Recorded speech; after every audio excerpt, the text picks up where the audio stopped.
যে আমি আল্লাহ এই গুণাগুলো করেছি যা আমি জীবনে কোনোদিন ভাবি নাই। কুল্লু বানি আদম খাত্তাউন, পৃথিবীর প্রত্যেকটা মানুষই অপরাধী। নিজের অপরাধের দিকে তাকালে হাসি আসে কি করে? নিজের আমল নামার দিকে তাকালে হাসি আসে না কি করে?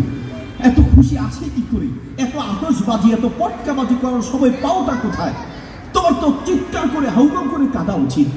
আবু হুরায়রা রাদিয়াল্লাহু আনহু দুনিয়া থেকে বিদায় হয়ে যাবেন। জীবনের শেষ মুহূর্তে তিনি চোখের পানি ফেলে হাউমাউ করে কাঁদছেন। আবু হুরায়রাকে বলছে, আবু হুরায়রা কাঁদছো কেন? তুমি কি দুনিয়া ছেড়ে চলে যাচ্ছ বলে কাঁদছো? আবু হুরায়রা বলছেন, আমি দুনিয়া ছেড়ে দিচ্ছি এর জন্য কাঁদছি না, বরং আমি কাঁদছি লিকিল্লাতি জাত। আমার আমল যে খুব অল্প, এই আমল নিয়ে আমি কিয়ামতের মাঠের এই বিশাল সমুদ্র আমি পাড়ি দিব কি করে? আমার যে আমল, এই অল্প আমল নিয়ে আমি আল্লাহর সাথে দাঁড়াবো কি করে? আমি এই জন্য কাঁদছি। আপনার হাসি আসে কি করে? আপনার তো হাউমাউ করে কাঁদা উচিত যে আল্লাহ আপনাকে একটু দয়া করে বাঁচিয়ে রেখেছেন। গত বছর করোনায় দুনিয়ার থেকে কত মানুষ বিদায় হয়েছে, কত মানুষ পৃথিবী ছেড়ে মাটির তলে আছে। আল্লাহ যে আপনাকে ভালো রেখেছেন, সুস্থ রেখেছেন, আপনি কি শুকরিয়া আদায় করেছেন যে আল্লাহর দয়ায় আপনি এখন পর্যন্ত জীবিত আছেন?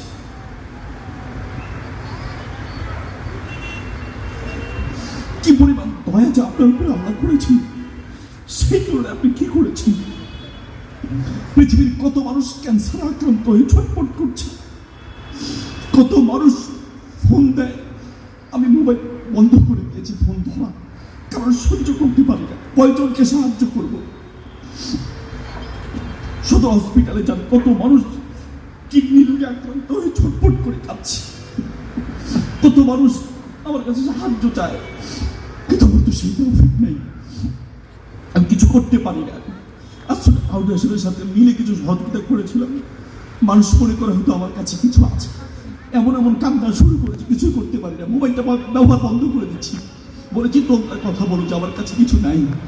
কত মানুষ ক্যান্সারে আক্রান্ত ছটফট করছে, আপনি আমি যে সেই তুলনায় ভালো আছি, বলেন কি শুকরিয়া আদায় করেছি, কি করেছি সেই তুলনায়?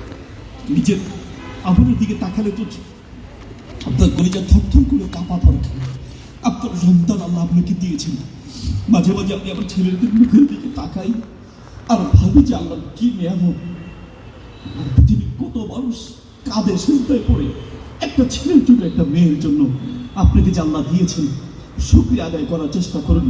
ছেলেটা আর কিছু শিখুক বা না শিখুক, বড় ডাক্তার ইঞ্জিনিয়ার হতে না পারুক, একটা ভদ্র মানুষ হোক, একটা নামাজি দিনদার একটা ছেলে যেন হয়, একটা দিনদার মেয়ে হয়, সেদিকে চেষ্টা করা উচিত। আল্লাহ তাআলা আমাদেরকে তৌফিক দান করুন। সবার উপস্থিতি মাদ্রাসার পাশাপাশি আমরা এই যে